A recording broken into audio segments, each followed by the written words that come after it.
We are live. Hello. Hello and welcome to GTFO Grow Traffic Figures It Out. I am Hannah, and for a change, I'm going to host because Rachel's lazy and didn't do any work for it. So I stepped in and did it all. So hello, Rachel. Hello, are you okay? Yes, are you? Yes, about a busy morning at one of my first back to real life networking meetings since the start of the pandemic. So that's why I've been so lazy. Do you get food? Did you get food at that meeting? Well, I didn't have time to stay and eat the food. It's at Tiggy's, which is an Italian restaurant, so the food is actually amazing. But I had to hot foot it back over here to be ready for this. So no pasta or pizza for me today. Good. What has anything interesting or good happened to you this week? No, it's been one of those weeks that's just been stress from start to finish. My cat got run over, my horse got diagnosed with Cushing's, I've got to do trips to vets and all sorts. So no, it's just been stress after stress. I'm glad it's Friday. I'm gonna have a big wine after this. You're having a big wine now, it would be. I am having a big wine now, yeah. No, but we are very sad to mourn the passing of the fluffiest cat in the world, Toby. Yes. He was a lovely little cat, yeah. Well, my kid has had chicken pox, so it's been similarly awful. She's not been able to go to nursery, and she has been naughty as fuck. And yesterday, she was trying to climb up a box and sliding down it, and I didn't want her to do it because, you know, it was pretty dangerous. And in a rage, she threw a Duplo train at me. So yeah, she got a right temper on her. Oh, this sounds like my kind of girl. She's proper naughty, dead naughty. Okay, so, good. So she's going to go and live in the garage. And well, enjoy your teenage years with that one then. And enjoy bloody toddlerhood. I'm dreading that. That's going to be hard enough. But anyway, she's all right. She's cute. So we'll keep. She gets away with it. Well, yeah. Anyway, should we crack on? Time is marching on. Time is marching on. Yay, mark it on your bingo cards. Sir Optimus and period knickers. There we go. We're all done. And Tales from the Garage. And Tales from the Garage. Today we are talking about email newsletters. Can they still work? And if so, how do they still work for you? So we're going to give you top 5 tips that's going to make your email newsletter really boost your business, generate you some income, win you followers and friends and influence people and so on. Yes. But before that, I've got a couple of fun facts that you might find interesting. So did you know, Rachel, that 4.3 billion people use email across the world, which is more than those who use Facebook by a country mile? It is a lot. I mean, it shouldn't really surprise us because I think email has become the primary communication channel for business in recent years, hasn't it? So we probably shouldn't be surprised by that. I also think as well, how many of us have got multiple email addresses, you know, ones that you set up donkeys years ago. Liz, who is watching, hi Liz, she's got about 50 bloody emails. Every time I have to email her, I have to run through a list of all the Liz Hensons I've got on me blinking contacts list. But yeah, everybody has multiple ones. But I was reading a really interesting article actually by a woman, I think it was a Medium article, and she was talking about, she stopped emailing. She put an out of office on, but she said, I'm not going to email people anymore. I'm only going to do phone calls and in-person conversations. And she said she got about 2 hours back in her working day because she wasn't just constantly answering emails. Now, I will always default to emails because I quite frankly hate talking on the phone. So I will use email or WhatsApp wherever I possibly can. But when I think about it, it is so inefficient, isn't it? How much we are messaging backwards and forwards when a conversation could probably do it in a couple of minutes. Yeah, my old boss, one of my first bosses in my first proper grown-up full-time job used to say, get off your backside and go and speak to people. You know, we worked in a college, so it was dead easy. Like if you could do it by a conversation, if you didn't need the email trail, get up and go and speak to people because you build relationships, you get to the point, you don't get miscommunications and misunderstandings, you get the intonation right. And it did make my life a lot easier, and it's something that I carried through. But yeah, like I always try and ring you and you will always not answer me. So I've usually got my head in a feed bin, to be fair. Whatever. But you know, it is a very, very popular platform, and 99% of users check their emails every single day. So if you can harness that for your business, that's going to be so powerful. In fact, so powerful that half of all people who were surveyed, will buy off the back of a marketing email, or at least, will buy at least once a month from an email that they receive that's a marketing email. Yeah. And 59% said that emails that they receive affect their buying position. So, they weren't necessarily going to buy, and then they buy, they're encouraged to buy. So, email newsletters are super valuable still. We should absolutely not be giving up on it. And I think one of the really good things about email marketing is it's free. You can use something like MailChimp, for example, and, you don't need many specialist skills to do it at all.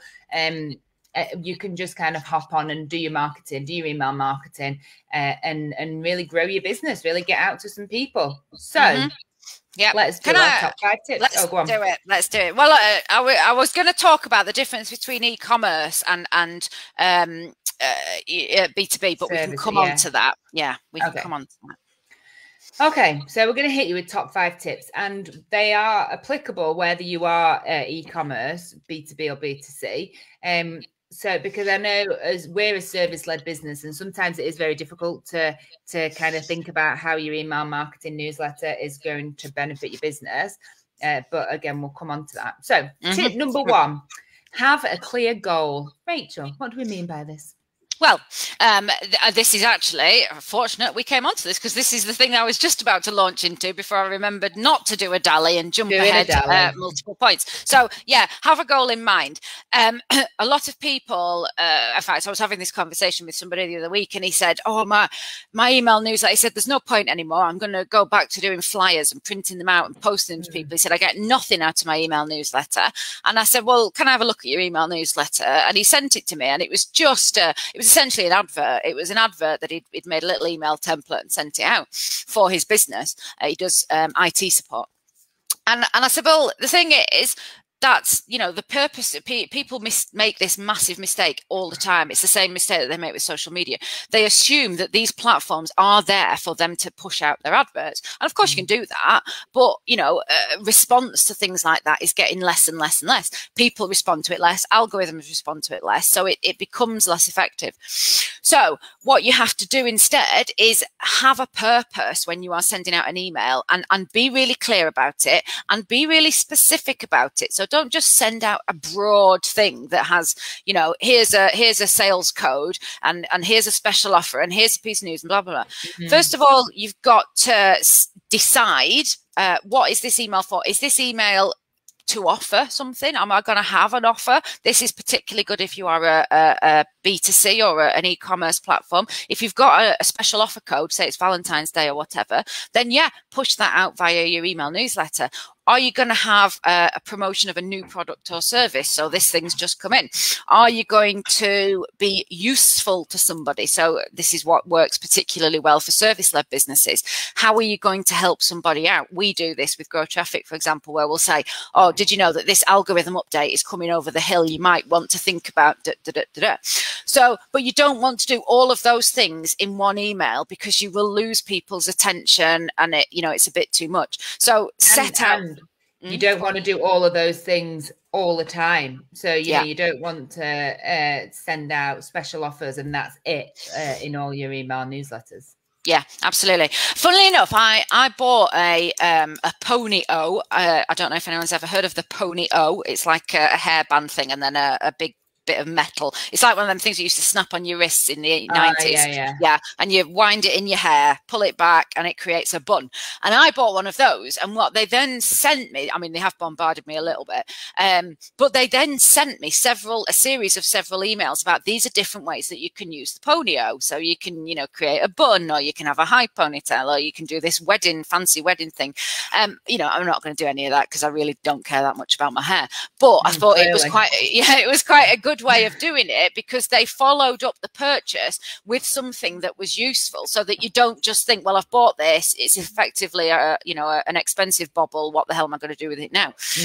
That's a really good thing. I buy Liz Earle face cream, face wash and stuff every couple of months, and they will send me an offer. They obviously know when I'm due to run out, and they will then send me an offer code so that I can go and buy the next one. That's email marketing done well, because it arrived at the point that I need it. It's relevant content for that time, and it then prompts me to, you know, remember the service or buy something else or whatever. What isn't, you know, email newsletters done well, as I've just said, it's when you get these long rambling ones, you're not quite sure what the point is, you know, they're not really helpful, they're not particularly trying to get you to buy anything, or if they are, they haven't thought about what stage of the buyer journey you're at, and you just get these kind of wishy-washy adverts in effect, and they're a waste of time. Yeah, I think as well, like the tone of voice is really important, and you need to be thinking about, you know, what tone of voice are you using for your goal. So whenever people are trying to sell me something on an email newsletter, the thing that makes me automatically delete is when they say things like "hello mate" or "hello pal" or whatever, you know, like that's not how I want to be sold to. And I guess, you know, that is quite personal to me, I suppose, but make sure that your tone of voice is suiting the email and the audience that you're going out to. And I think sometimes it is legitimate to send a newsletter. We find at Grow Traffic that when we include information about the team and what the team have been up to, that tends to get the higher opening rate. So we make sure that we include that in our content calendar for our email newsletter. We don't always go on about what the team is doing, because, you know, it's not the welcome to this is what, you know, the Rachel and Hannah show, for example. Although it should be. It should be. I feel like we should petition for this. Yes. But, you know, if that's what's getting open, then that's what we'll incorporate. And so when you are doing your email newsletter, make sure that you've got a clear goal for each newsletter and keep it separate. And it's really useful to have a content calendar, and that way you're fully prepared for things like Valentine's Day, Christmas, industry specific days, and when you've got special offers coming up, or when you've got a new service launching. So it's all kind of planned in, and you're not taken by surprise. You don't miss the boat. Absolutely. Say something, Rach? Well, I was going to talk about you know, the content relates to the audience that you're sending it to, but I've just remembered that we're going to come on to that point, so I shall save my nugget. Okay, cool. Number 2, and whilst we're on the subject of having a clear goal, number 2 is don't forget your calls to action. So all too often I will get email newsletters and it's just, you know, information, and I think, what do they want me to do with this? And when we talk about, can this still work for your business, they absolutely can. And the goal of an email newsletter can be to get people to check out, to buy something off your site. But if you're a service-led business, sometimes the goal of your email newsletter is brand awareness. So it might just be like our Facebook page or subscribe to our YouTube channel. Sometimes it's traffic on your website, especially if you're coming at it from an SEO perspective. You want that traffic on your website. So your call to action is read our blogs, have a look at this resource, you know, see who we are on our contact page. But one newsletter should have a very clear call to action. So yeah, Rach? Yeah, and I think as well, it's really important to think about, you know, what call to action is that within the buyer journey stage that you're at. So, for example, if this is the first time you have sent any certain contact an email newsletter and your call to action is buy this now, they're not going to, because they don't know enough about you. There's no trust there. You haven't built up any kind of relationship. So think about which call to action you're going to use in relation to how far along the buyer journey this email is hitting somebody. You know, if it really is the first time that you have ever made contact with that person and they're not a warmed up kind of lead or whatever, your call to action is just going to be something like, would you like to come and find out more about us on our website? Or would you like to follow us on Facebook, or whatever it might be? You're only going to use that buy now call to action once you are sure that you have, you know, got somebody's attention and built that relationship up and all the rest of it. Going back to the Ponyo example, those first few emails that they sent me after I'd made that purchase, not one single one of those had a would you like to buy another Ponyo call to action in it, because they'd obviously know, well, I've just bought one. It's like when you buy a suitcase on Amazon and all of a sudden all you get are adverts for more suitcases. You're like, no, because I've just bought one and I don't need 20. And that was I think they'd obviously thought about that. What stage is this person going to be at? They've just made a purchase. They're not going to want to buy anymore. I assume in about kind of 4, 5, 6 months, they will then start sending me ones with the buy now button on, because they'll know the one I've got is starting to get a bit loose or tired or whatever. Perished, yeah. So yeah, think about that. And I mean, basically, don't forget to put them in. So many times you get to the end of a newsletter and there just isn't any kind of call to action. MailChimp makes this really easy now to make sure you remember to put it in. It will tell you if you've forgotten, you haven't put a call to action in. So yeah, tools like that are really good at remembering, but just make sure there's something. Yeah, and I think not that this session is sponsored by MailChimp. Shush, Dave. Coughing away, bloody COVID. Not that but MailChimp also let you automate the process, so you can automate a email newsletter to start. An email workflow to start once you kind of add someone to the list. So use the tools that are available to you and make it really easy for yourself to get people to kind of follow you through the sales funnel. Absolutely. Yeah. So yeah, number 1, have a clear goal for that particular email newsletter. Number 2, have a clear call to action and make it suit your goal. Number 3, keep it short and sweet. Rara, what do we mean? Well, I mean, it is partly, it's what we said before, don't try and stuff everything into that one newsletter.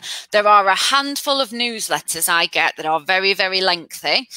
One of them is from Bob Clubs Northwest. They send out a really meaty newsletter. It's almost like a magazine. Now, I will read that because that's my networking group. I'm invested in the businesses that are in there. I know all of them. I'm nosy about what they're doing.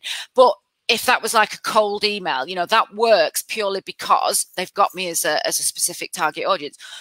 Were I not, that email wouldn't work because it's too long. No one's going to sit there and read through that if they're not invested in the people that are being spoken about. And it's the same with any kind of marketing.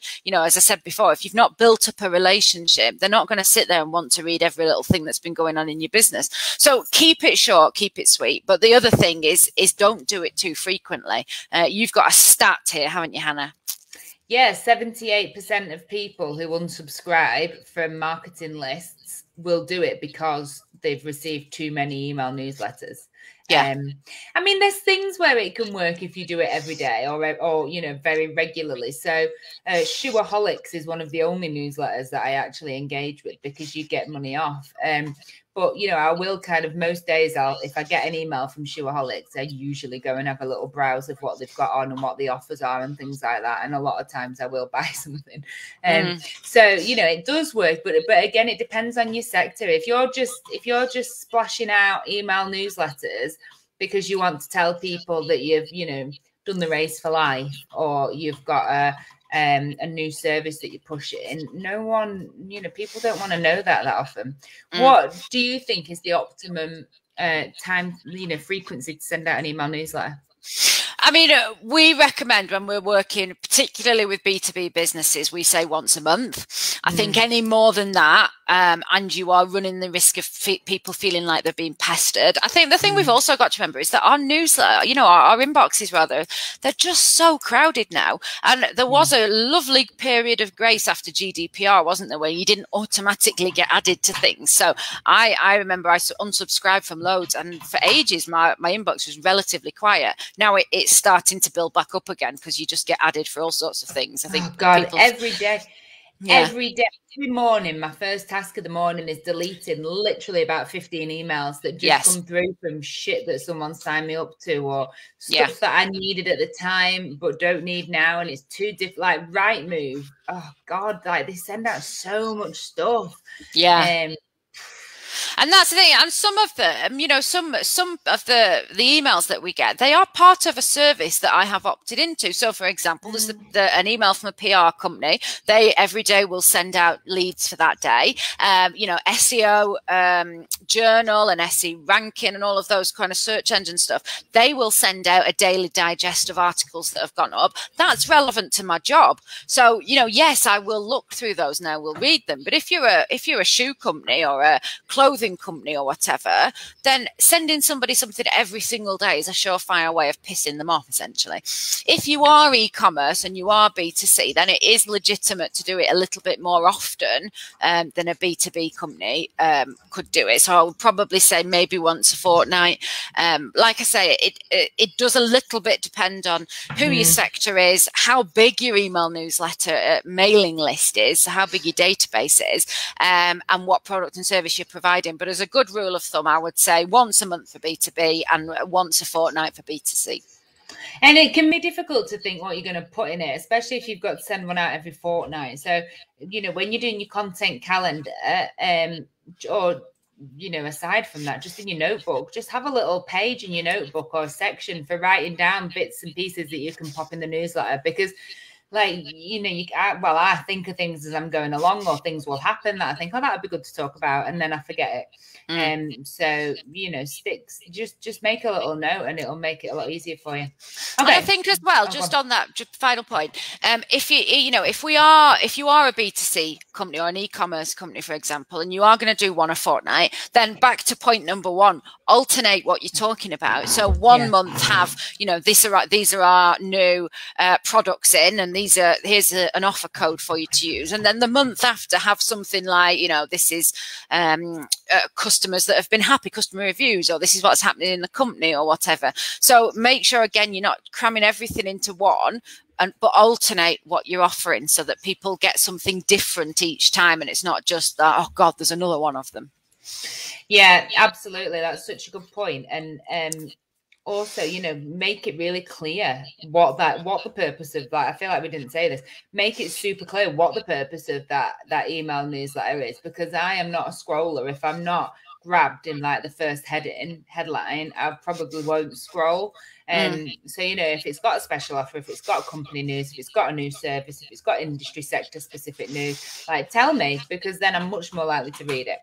Yeah, just on that as well, because I think that is crucial. What you put in your title is really important.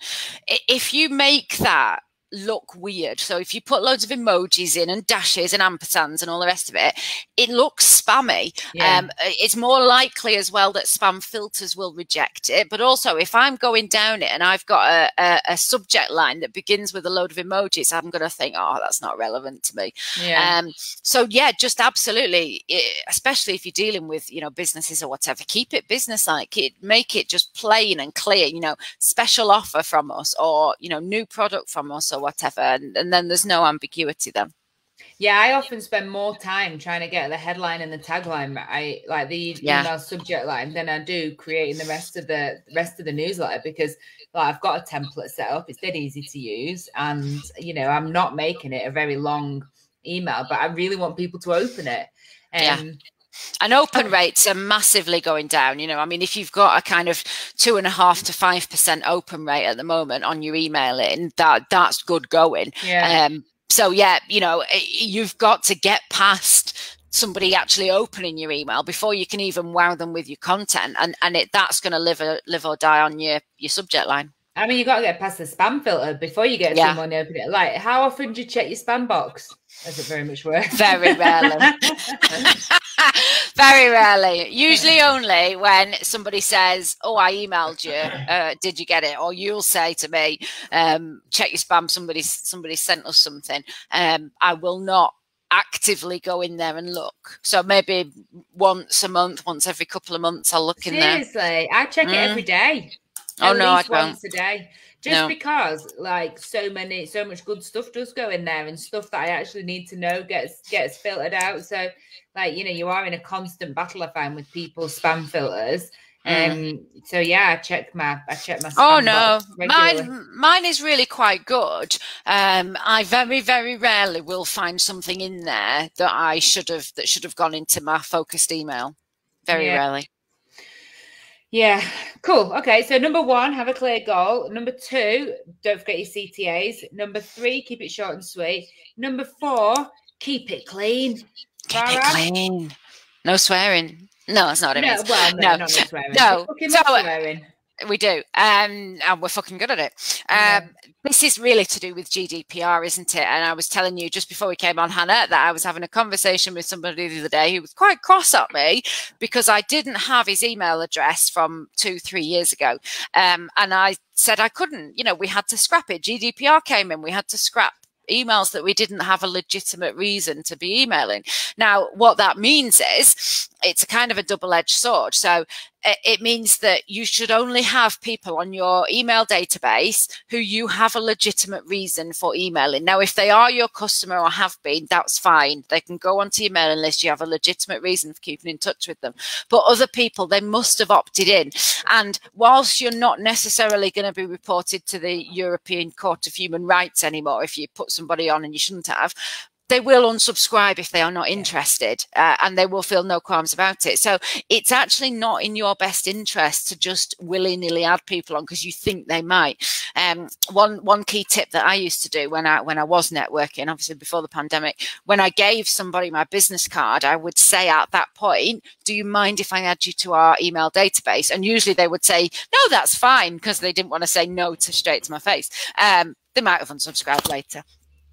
So yeah, make sure it's a legitimate email database. Make sure the people that you are contacting will be interested in your content. As I was saying before about the Better Networking email, that is a meaty piece of content that goes out only to members, because were that to go to non-members or people who are on the prospects list or whatever, they just wouldn't give a shit about it. They don't care whether I've been nominated for an award. They don't know who I am. So, think about it. The other thing that you should be doing with your email database is segmenting it. So segment it out into, these are my current clients, these are my prospective clients, these are my past clients. That further enables you to tailor that content so that you are sending a relevant message to the relevant person, and they're going to be interested. Otherwise, you'll have a 1% open rate, click-through rate, and you'll just feel like you're wasting your time.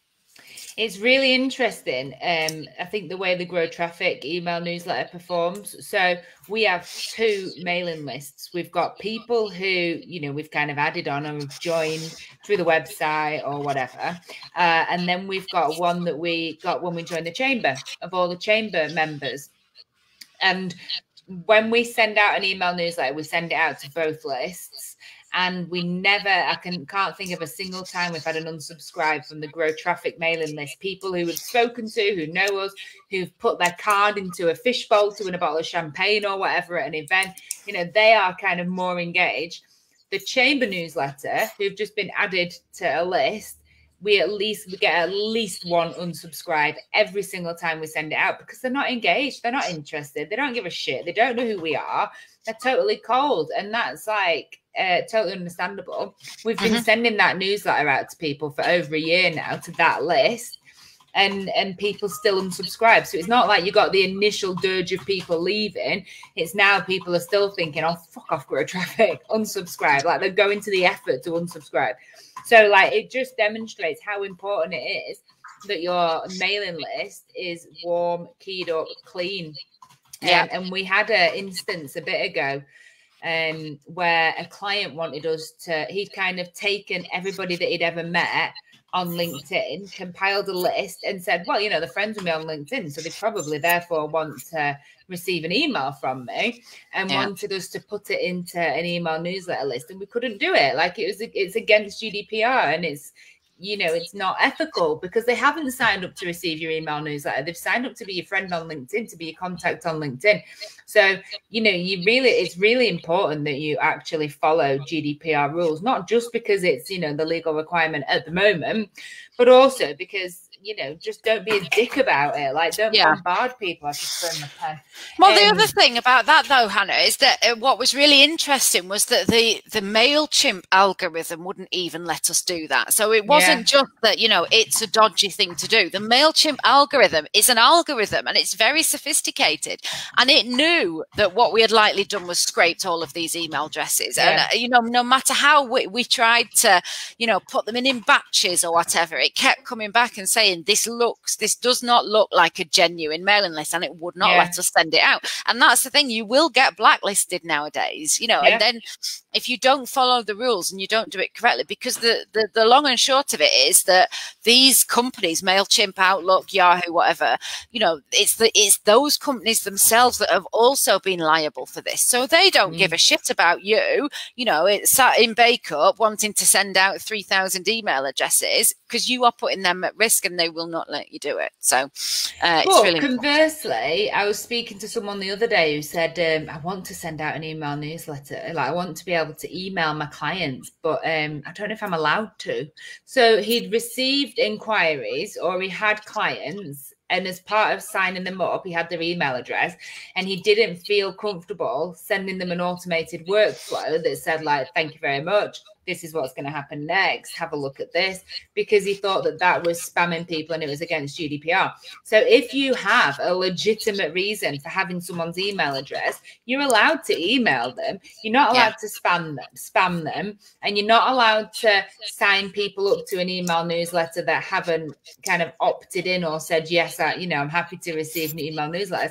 But there is a difference between sending emails that are for legitimate business purposes and sending email newsletters. And it's clear, it's important that you're clear on that distinction in order to be GDPR compliant. Absolutely. Go on. Well, just as one final point, I was just going to say, you know, to build up your email newsletter, going back to that, you know, it should be a genuine mailing list. You are going to probably have to offer some people something. So, you know, yes, as we've just said, your clients, your prospects, your past clients, you have a legitimate reason for putting them on your mailing list. They might unsubscribe, but that's, you know, by the by. But if you want other people, if you want to reach your net further and wider, you are going to probably have to offer something. So whenever we go to an expo, we do a £50 Amazon draw, for example, you know, put your card in, win an Amazon voucher. That's pretty much the best we can do. But I know, you know, people who have product businesses, so they might offer, you know, get a free pair of earrings if you sign up to our mailing list this week or whatever. That, you know, that's a good kind of competition to run to get people involved. And that's probably what you're going to have to do. Or even I signed up to the Monsoon email newsletter yesterday because I wanted 10% off. So, like, you know, you can sign up to newsletters, you know, offer people a discount when they sign up to your newsletter. Or, you know, do a special draw, like, but however you encourage people to do it. Oh, another great one is put on downloadable content onto your website. Gated and guides content and stuff. Gated, and then make them have to put in their email address to download it. So, however, there's lots and lots of different ways to build up your email newsletter mailing list that's not just buying data and spamming people. Keep it clean. So, number 1, have a clear goal. Number 2, make sure you put in some calls to action. Number 3, don't bombard people. Keep it short and sweet. Number 4, make sure your list is clean. And number 5, as always, test, review, and adapt. Rara, what do we mean? Well, you know, same as we say this every single week, don't we? You know, if you are emailing people, you will be using a platform to do it, probably. You know, MailChimp or HubSpot or whatever it might be. They all have analytics in the background, so you can have a look. You can see what's your open rate, what's your click-through rate. So did somebody click on that mailing list and go through to your website or to wherever you were sending them to? You know, what's the length of time that people spent reading it, all the rest of it. That data is absolutely invaluable, because that will then tell you, you know, is this working or is it not? You know, if you've got a really low percentage of people reading it, staying there, clicking through it, you're not doing it right. So how are you going to make it more interesting? How are you going to make it more personal, more engaging? How are you going to keep people on there a little bit longer? I think one thing, though, and we did touch on it before, engagement rates, click-through rates and everything, they have been dropping. And, you know, before, when I say before, you know, 5 years ago, if you had a click-through rate of, say, 25%, we were going like, it's probably not worth it, probably not worth doing. It's now sitting at between, you know, 2 and 5% is a reasonable click-through rate. So I think you have to go into it understanding that you are not going to see massive returns on investment off the back of it. But those few that you do get are worth the time and effort that you're going to put into it. That's really why we say streamline it, you know. And if you are MailChimp, we've mentioned, and we're not sponsored by MailChimp, but they are good. That's why they've got such a big market share, and free. But, you know, if you've set a template up in there, you should be able to do an email newsletter, fill in the content, send it out, absolutely an hour's tops. It's worth spending an hour doing that if you are then going to get a few interested people, 3 or 4, for example, that are going to click through, read a blog post, follow you on Facebook, become a bit more engaged, whatever it might be. So it is worth doing as long as you put it in context. If you're spending an entire day doing it and you're sending it out to 12,000 people, and nobody's responding to you, then it's not worth doing. How are you going to improve it and make it better? But it's a bit like social media as well for some businesses, you know, especially if you're B2B. B2B social media is such a hard slog, especially to measure. Like, you know, the measurables on that are so tiny. But it's about brand awareness and visibility and front of mind marketing, and making sure that when, you know, if they're getting emails from you that have got some really interesting content on stuff that they're interested in, when they have a problem to which they know you have the solution, you're the one that they think of. Or when they, you know, they can recommend you, they can recognize your logo. Like, there's more value in it than just the direct kind of engagement rate. And the other thing to say on that is, if you're getting an engagement rate of, you know, 2.5%, 5%, obviously the more people you have on your email marketing list, the more what am I trying to say here, H? The more people proportionally, like, you're gonna have more people opening it. So make a focus, make part of your strategy for the next 12 months growing your email marketing list, whether you're going to put on special offers, run competitions, get yourself to events, speak to people directly, put on gated content, whatever. That should be one of your focuses, not buying a load of data and spamming people, because your engagement rate is just going to drop. I think that's really important, actually. A lot of people will expect a direct correlation between what they've spent and what their ROI is. So they will say, you know, it's taken me £3,000 to buy this database, to pay you to do a template, to send it out, and I haven't then made any sales, so I haven't got anything. And, you know, if you are a sales business, a BC, and an e-commerce, for example, then perhaps that is probably wasted money, and you might want to review your strategy. If you are a service business, you have no idea, you know, you are only going to hit a very small percentage of those people at the point that they actually need you. So you've got to keep it up and keep it going. You know, one of the mailing emails that I read time and again is from Face-to-Face HR, my friend Helen Christie. She sends one out, I think, about once a month, but it's a case study every time. And again, you know, I'm essentially nosy.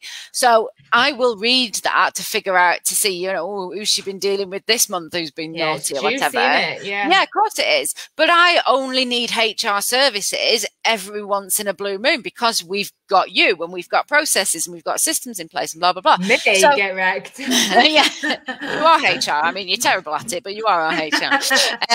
But, you know, that's the point. I am only going to need her maybe once a year, maybe once every 2 years will I need her, but I will think about her when I do need her, because she sent me this mailing list, this email that's quite juicy, and she's not bombarded me, and she's not asked anything of me. She's just sent me a little bit of a juicy story every now and again.